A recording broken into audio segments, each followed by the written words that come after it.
Assalamualaikum warahmatullahi wabarakatuh. Waalaikumsalam warahmatullahi wabarakatuh. Alhamdulillah wassalatu wassalamu ala Rasulillah Sayyidina Muhammad ibn Abdillah wa ala alihi wa sahbihi wa mawala.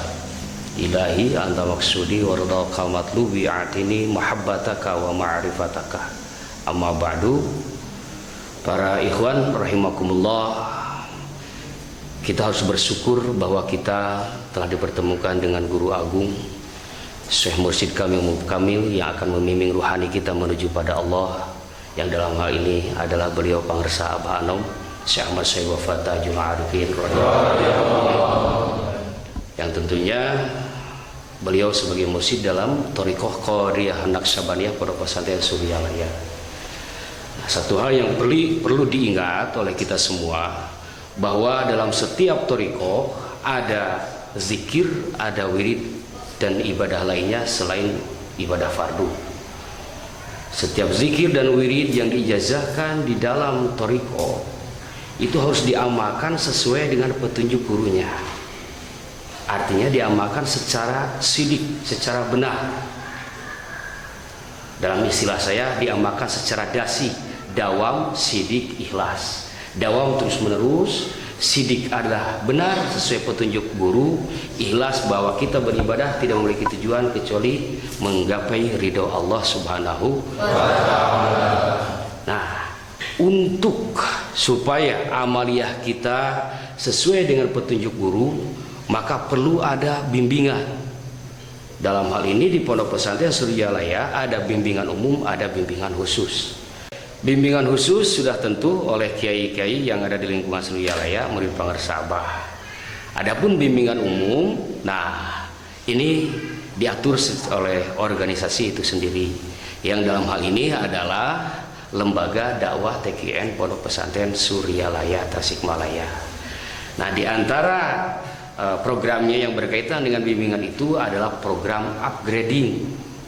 Di upgrading itu kita akan diberi pembinaan pertama sepintas tentang keilmuan di dalam thariqah. Ini upgrading 1, karena untuk pendalamannya di upgrading kedua, pendalaman ilmiahnya. Yang menjadi pendalaman pertama, fokus pertama di upgrading 1 adalah keseragaman amaliyah. Di situ kita akan tahu bagaimana praktik amaliyah TKN Suryalaya yang sebenarnya. Kita di situ akan dilatih bagaimana zikir yang sesuai dengan petunjuk guru, khotaman yang sesuai dengan petunjuk guru baik personal maupun berjamaah, manakiban bagaimana adabnya dan lain sebagainya, sholat sunat baik sholat sunat harian, mingguan, bulanan sampai tahunan.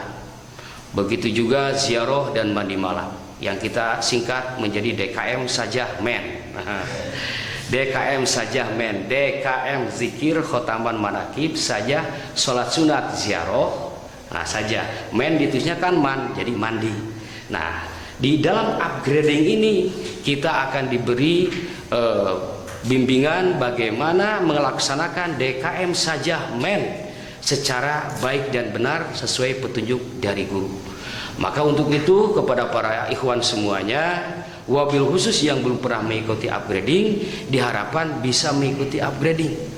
Karena satu hal yang paling penting, bahwa praktik amaliyah kalau tidak sesuai dengan petunjuk guru tidak akan sampai pada Allah.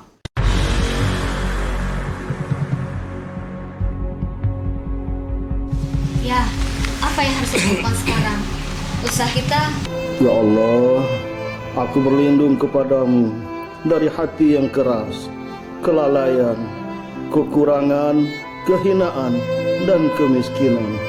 Aku berlindung kepadamu dari kekufuran, kefakiran, kefasikan, pertikaian, kemunafikan, akhlak yang buruk, rezeki yang sempit, sum'ah, dan riya.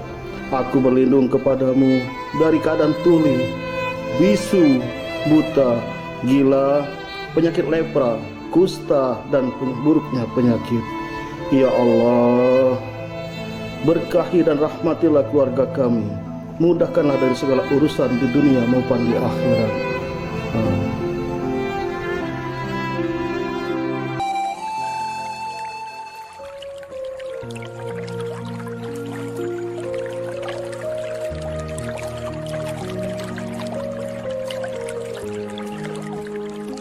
Abah, sampai hari ini aku belum memegang uang yang cukup untuk membayar tagihan ke bank. Abah, apa yang harus aku lakukan? Assalamualaikum. Waalaikumsalam. Ustaz tahu saya ada di sini. Tadi saya sedang jalan melihat Pak Indan jalan juga sendirian, kelihatan lagi bingung. Tadi mau ditegur tapi saya takut ganggu. Ganggu saya. Enggak. Lagi ada masalah Pak. Kita Sebenarnya begini, Tat. Tagihan di bank itu sudah akan jatuh tempo. Sementara saya belum ada uang untuk melunasi. Oke. Saya paham. Ya, kita sedang diuji oleh Allah. Dan Allah itu memang pasti akan menguji kita dengan berbagai musibah atau ujian lain, ketakutan. Itu juga ujian dari Allah. Tugas kita hanya satu, dengan sabar. Insya Allah dengan sabar. Sebab alladzina idza asabathum musibah qalu inna lillahi wa inna ilaihi raji'un. Nah, orang yang sabar itu adalah orang yang ketika mendapatkan musibah kembalikan kepada Allah. Dia selalu menyebut nama Allah. Kita ini kan murid pengasal. Iya, Betul. Kita robito dan juga amalkan seluruh amaliyahnya, terutama dzikir, khataman, mahid. Insya Allah Pak Mintan. Ya. Dengan amaliyah itu kita akan mendapatkan kemenangan, kesabaran dan Maaf, Tat. Apakah dengan sabar masalah saya akan selesai? Insya Allah bisa. Tapi sabar di sini bukan berarti kita harus berdiam diri saja. Sabar di sini dibarengi dengan ikhtiar dohir dan ikhtiar batin. Ikhtiar dohir kita tetap harus berusaha, bekerja. Dan ikhtiar batin juga harus dengan zikir kepada Allah, mengamalkan amalah yang sudah kita miliki dari guru kita. Maka ketika ikhtiar dohir dilaksanakan, ikhtiar batin dilaksanakan, insya Allah kita akan mendapatkan ketenangan. Dan masalah insya Allah